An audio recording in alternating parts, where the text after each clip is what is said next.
Hello दोस्तों। काफ़ी दिनों से मैं वीडियो अपलोड नहीं कर पा रहा था, थोड़ा तबीयत ठीक ना होने की वजह से।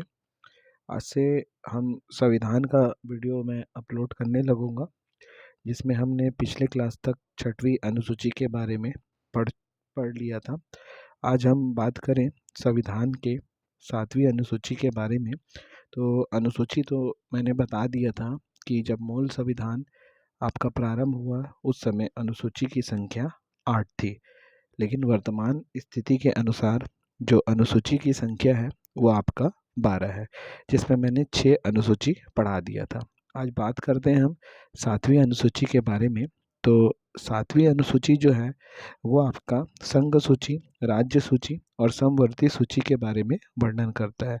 तो भारतीय संविधान की जो सातवीं अनुसूची है, 7th शेड्यूल है, वो आपका संघ सूची, राज्य सूची और समवर्ती सूची के बारे में वर्णन करता है, जिसमें आपका संघ सूची कानून बनाने का अधिकार जो कि आपका पार्लियामेंट को है। संघ सूची में कानून बनाने का अधिकार होता है, जिसका जो अधिकार है वो आपको संसद को दिया गया है। उसी प्रकार राज्य सूची में कानून बनाने का जो अधिकार होता है वो प्रत्येक राज्य के जो विधानमंडल होते हैं उनको ये अधिकार दिया गया है। और समवर्ती सूची, इसमें कानून बनाने का अधिकार संसद तथा विधानमंडल मीन्स पार्लियामेंट और विधानमंडल दोनों को रहता है। लेकिन अगर किसी कारणवश दोनों में टकराव की स्थिति उत्पन्न हो जाती है तो जो संसद का जो अंतिम फैसला होगा वही रूल इस पर लागू होता है समवर्ती सूची पर। अब जानते हैं संघ सूची क्या होता है। तो देखिए, संघ सूची में का बात करें तो संघ सूची में संविधान जब लागू किया गया था तो इसमें टोटल 97 विषय थे, परंतु आज वर्तमान में इसमें जो विषय की संख्या है वो आपका 100 है। तो जब संविधान लागू किया गया था उस समय संघ सूची में टोटल आपके 97 विषय थे, परंतु वर्तमान में इसमें जो अभी विषय की संख्या है ये आपका 100 है। तो इसमें जो कानून बनाने का जो अधिकार होता है वो आपका भारतीय संसद को होता है। तो जैसे विदेशी मामले, युद्ध, अंतर्राष्ट्रीय संधि, विदेशी ऋण, बैंकिंग, वायु, जल, रेल, जनगणना, अंतर्राज्यीय नदियाँ, इस पर जो कानून बनाने का अधिकार है वो आपको संसद को ये अधिकार है किसके तहत, संघ सूची के तहत। तो जब मूल संविधान लागू किया गया था तो इसमें टोटल 97 विषय थे, परंतु वर्तमान में जो इसमें विषय की संख्या है वो आपका 100 है। बात करते हैं राज्य सूची का। तो जब राज्य सूची में भारतीय संविधान जब पूरे देश पर लागू किया गया था तो इस समय जो इसमें विषय की संख्या था वो आपका 66 था, परंतु वर्तमान में 66 से घटकर इसमें जो राज्य सूची में जो विषय है वो 61 हो गई है। तो राज्य सूची जो होता है कृषि, पुलिस, जेल, न्याय, सिंचाई, पंचायती राज, भू राजस्व, लोक स्वास्थ्य, इस पर जो कानून बनाने का अधिकार है वो आपका किसे है, विधानमंडल को है राज्य सूची के अंतर्गत। अब बात करते हैं समवर्ती सूची के बारे में। तो समवर्ती सूची में जब संविधान लागू किया गया था तो इसमें टोटल 47 विषय थे, परंतु वर्तमान में इसमें 52 विषय हैं। तो राज्य सूची का जो 5 विषय है इसे समवर्ती सूची में शामिल कर दिए गए हैं।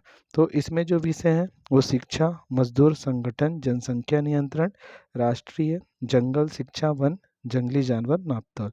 तो समवर्ती सूची में कुछ विषय यहाँ पर लिए गए हैं: शिक्षा, मजदूर संगठन, जनसंख्या नियंत्रक, राष्ट्रीय, जंगल, शिक्षा, वन, जंगली जानवर और नापतोल। तो इस पर जो कानून बनाने का अधिकार है वो आपका राज्य के विधानमंडल और भारतीय संसद, ये दोनों को ये अधिकार है। तो उसके बाद हम बात करते हैं आठवीं अनुसूची के बारे में कि आठवीं अनुसूची क्या है।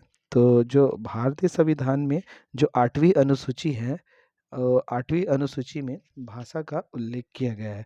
भारतीय संविधान की जो आठवीं अनुसूची है इसमें भाषा का उल्लेख किया गया है। जब संविधान लागू हुआ था तो इसमें टोटल 14 भाषा को लिया गया था, परंतु वर्तमान में जो इसमें भाषा की संख्या है वो आपका 22 है। तो मूल संविधान जब लागू हुआ था तो उसमें 14 भाषा इस प्रकार है पहला है असमिया, दूसरा है बांग्ला, तीसरा है आपका गुजराती, चौथा है आपका हिंदी, पांचवा है आपका कन्नड़, छठवा है आपका कश्मीरी, सातवां है आपका तमिल, आठवां है आपका तेलुगु, नौवां है आपका उर्दू, उसके बाद 10वां है आपका मलयालम, 11वां मराठी, 12वां उड़िया, 13वां पंजाबी और ये आपका 14वां जो है 14 नंबर का जो भाषा है वो आपका संस्कृत है।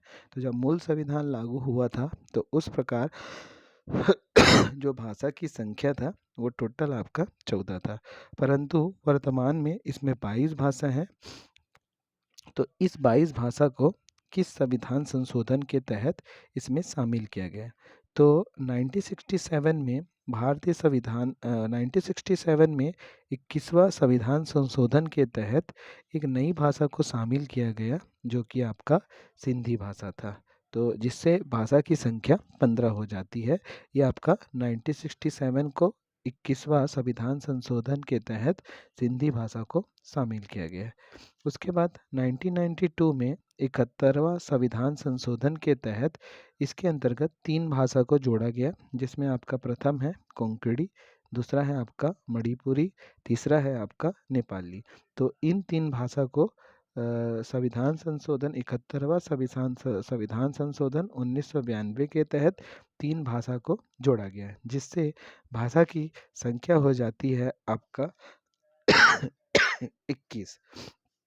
उसके बाद बात करें कि अगली भाषा कौन सी है, तो सॉरी 14 के बाद आपका 15, 15 के बाद 3 भाषा जोड़ा गया, तो इस प्रकार 18 भाषा हो गया। उसके बाद 2003 में 92 संविधान संशोधन के तहत कुल आपका 4 भाषा को जोड़ा गया। 2003 में 92 संविधान संशोधन के तहत 4 भाषा को प्राथमिकता दी गई, जिसमें आपका बोडो, डोंगरी, मैथिली तथा संथाली। इस प्रकार जो 8वीं अनुसूची है इसमें वर्तमान में जो भाषा की संख्या है वो आपका 22 हो गई, और जब मूल संविधान लागू किया गया था तो उस समय इसमें जो भाषा की संख्या थी वो आपका 14 थी। ये बात हुई 8वीं अनुसूची के बारे में। अब बात करते हैं 9वीं अनुसूची के बारे में।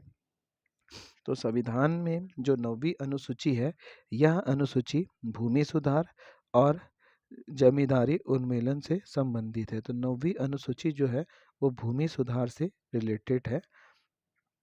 और जब मूल संविधान लागू हुआ था तो उसमें टोटल अनुसूची की संख्या थी वो आपका 8 थी। 9वीं सूची को प्रथम संविधान संशोधन के तहत 1951 में जोड़ा गया। तो 9वीं सूची जो है वो भूमि सुधार से रिलेटेड है, और प्रथम संविधान संशोधन द्वारा प्रथम संविधान संशोधन 1951 द्वारा इस अनुसूची को इसमें जोड़ा गया, जिससे अनुसूची की संख्या 9 हो गई। अब बात करें 10वीं अनुसूची के बारे में। तो 10वीं अनुसूची जो है, इस अनुसूची के तहत संसद एवं राज्य विधानमंडल के सदस्य को दल बदल के मामले में प्राथमिकता दिया गया है। दल बदल के अयोग्य ठहराने करने की व्यवस्था की गई है, और इसे 92 संविधान संशोधन के तहत 1985 को जोड़ा गया। तो जो 10वीं अनुसूची है इसको 1985 को 52 संविधान संशोधन के तहत जोड़ा गया, जिसमें आपका दल बदल की व्यवस्था की गई है। अब बात करें 11वीं अनुसूची की। तो इस अनुसूची के तहत पंचायत की शक्ति और उत्तरदायित्व को निर्धारित किया गया है। 11वीं अनुसूची को 1992 में 73वां संविधान संशोधन के तहत इसे जोड़ा गया है। तो 11वीं अनुसूची जो है वो पंचायत की शक्ति और उत्तरदायित्व के बारे में इसका वर्णन किया गया है, जिसे 1992 में 73वां संविधान संशोधन के द्वारा जोड़ा गया। तो इस प्रकार अनुसूची की संख्या हो जाती है 11। अब बात करें 12वें अनुसूची के बारे में। तो इसमें जो नगर पालिका होते हैं उनकी शक्ति और उत्तरदायित्व का निर्धारण किया गया है। इसे जो है इसे 1992 में 74वां संविधान संशोधन के तहत इसे जोड़ा गया है, और इसमें कुल 18 विषय को रखा गया है। तो ये हो गया अनुसूची का संक्षिप्त वर्णन, जिसमें मैंने पार्ट 1 में इसमें आपको 6 अनुसूची के बारे में पढ़ाया था। आज हमने जाना 7वां, 8वां, 9वां, 10वां, 11वां, 12 अनुसूची के बारे में। तो इसे मैंने 2 पार्ट पर बनाया है। आशा करता हूँ आपको ये बनाया गया हुआ मेरा वीडियो पसंद आया होगा, और अगर पसंद आया होगा तो प्लीज़ लाइक शेयर ज़रूर करिएगा। धन्यवाद।